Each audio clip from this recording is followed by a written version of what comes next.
नमस्कार दोस्तों। आज भारत में ही नहीं विश्व में चर्चा हो रही है कि किस तरह से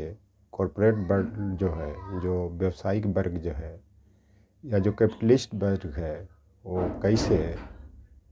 ये सरकार पे कब्जा किए हुए और सरकार को कंट्रोल कर रहा है। उसी के बारे में मैं चर्चा कर रहा हूँ। ये विशेषकर अमेरिका में जो भी सत्ता परिवर्तन हुआ है और ट्रम्प राष्ट्रपति बने हैं और कॉरपोरेट वर्ल्ड के जो वहाँ के सबसे मान्यता व्यक्ति या प्रभावशाली व्यक्ति एलन मस्क ने किस तरह से ट्रम्प को कैप्चर कर लिया है, वो बहुत ही संवेदनशील चर्चा के विषय है। क्योंकि एलन मस्क जो कह रहा है वही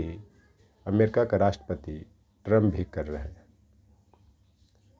इतना ही नहीं, भारत में भी कैपिटलिस्ट खास करके गौतम अडानी जी पर ये आरोप लग रहा है कि जो गौतम अडानी चाह रहे हैं वो मोदी सरकार से पिछले 10 वर्ष में करवाया है। खास करके कृषि बिल को लेकर के, जो कृषि बिल विवादित था, जो किसान के हित में नहीं था, उसको मोदी सरकार ने ज़बरदस्ती कोविड काल में पारित करा करके वो किसानों को प्रताड़ित करना चाह रहे थे, जिसके परिणाम स्वरूप किसान आंदोलन भारत में उभरा और इतना वो किसान आंदोलन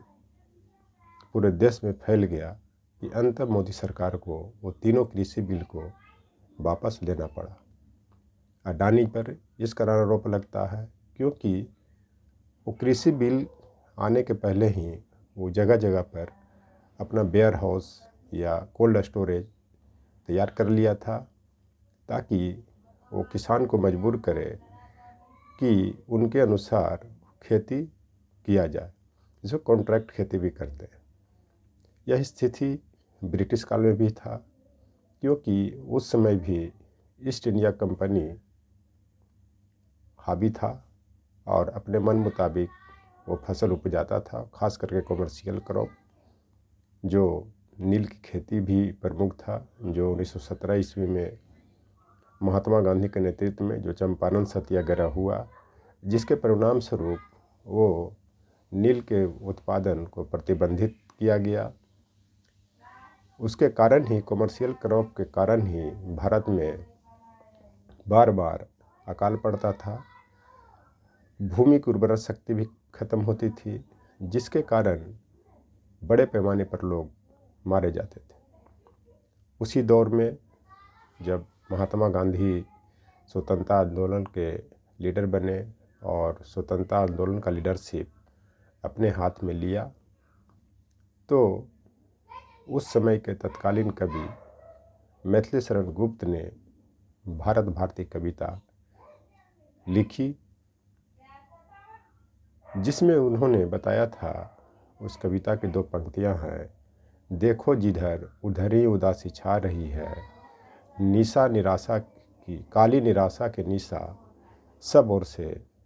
आ रही है। इसका मतलब ये, इस कविता की जो व्याख्या है यह है कि उस समय चारों तरफ से उदासी आ रही थी, क्योंकि किसी भी देश की जनता को जीवित रखने के लिए फसल का उत्पादन होना बहुत ज़रूरी है। क्योंकि जब आदमी कोई खाना खाएगा तभी वो अपना काम करेगा, स्वतंत्रता आंदोलन भी मजबूत होगा, स्वतंत्रता आंदोलन में शामिल होंगे। भूखे पेट कुछ नहीं हो सकता। इसलिए कहावत है कि भूखे पेट भजन होई न गोपाला, मतलब खाली पेट रह करके आदमी कोई भजन भी नहीं कर सकता है। उसी तरह से उस दौर में जब ब्रिटिशर्स के जो कंपनियां थी या और जो कंपनियां थी या जो कैपिटलिस्ट थे, वो अपना मन मुताबिक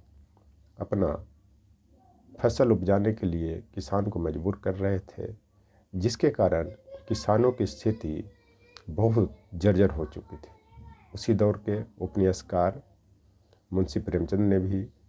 गोदान जैसे मार्मिक उपन्यास लिख करके भारत की जनता को आगाह किया कि किस तरह से भारतीय किसान को कुचला जा रहा है। खास करके गोदान के नायक होरी का चरित्र को देखा जा सकता है, उसको पढ़ा जा सकता है कि अंततः वह किसान मजदूर कैसे बन जाता है। उसका प्रमुख कारण शोषण करना है। महाजनी प्रथा के कारण वह शोषित होता है, अंततः उसकी डेथ भी हो जाती है। वही सिचुएशन यह सरकार भारत में भी लाना चाह रही थी ताकि किसान की स्थिति जर्जर हो और अंततः वो उनकी कमाई, उनकी ज़मीन का जो वैल्यू है वो कैपिटलिस्ट के हाथों में चला जाए। यह सिचुएशन सिर्फ भारत में नहीं है। अब मैं ये जो वैश्विक परिदृश्य में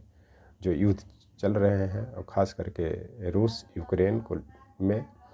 उसका भी यही कारण है कि जो रसिया का जो कैपिटलिस्ट है, जो आर्म्स प्रोडक्शन करने वाले हैं, अपने हथियार को बढ़ावा देने के लिए पुतिन को अपने कब्जा में ले लिया है, जिसके कारण ही वो 3 वर्षों से युद्ध चल रही है और लगभग यूक्रेन का 20% ज़मीन पर वो कब्जा कर चुका है। क्योंकि यूक्रेन गेहूं के उत्पादन में यूरोपीय देशों में प्रथम स्थान रखता है, मिनरल्स में प्रथम स्थान रखता है, जिसकी नज़र वो रसिया के था और रसिया के कैपिटलिस्ट और व्यापारी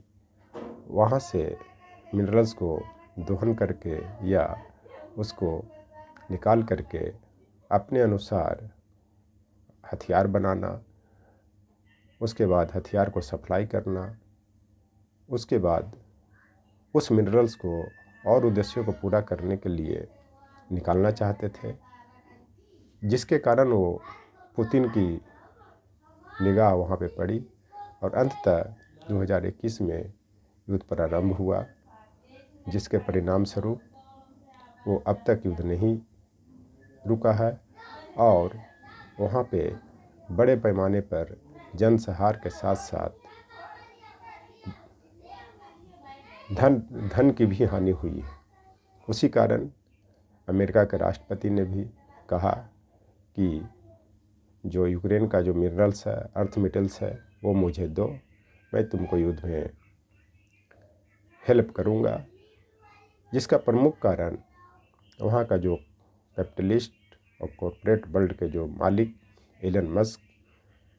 के उकसावे पर ऐसा कहा उन्होंने, ताकि वहाँ के मिनरल्स को निकाला जाए, अमेरिका में तक पहुँचाया जाए और उसे अपने अनुसार व्यवसाय के लिए इस्तेमाल करें। यही सिचुएशन आपका वेस्टर्न एशिया में बना हुआ है, जहाँ पे सारी लड़ाई तेल के लिए है और अमेरिका वहाँ पे डोमिनेट करना चाहता है। अभी अमेरिका का राष्ट्रपति ट्रंप ने कहा भी है कि गाजा को मैं अपने कैप्चर में लूँगा,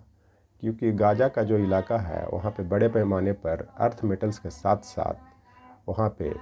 ऑयल भी बहुत है और तरह के मिनरल्स हैं, जिस पर ट्रंप की निगाहें हैं। और कहीं न कहीं इस विश्व में कॉर्पोरेट वर्ल्ड ने बड़े पैमाने पर देश के सरकारों को अपने चंगुल में लिए हुए हैं, चाहे वो फ्रांस हो, जर्मनी हो, अमेरिका हो, ब्रिटेन हो और ख़ास करके भारत में ही तो देख ही रहे हैं लोग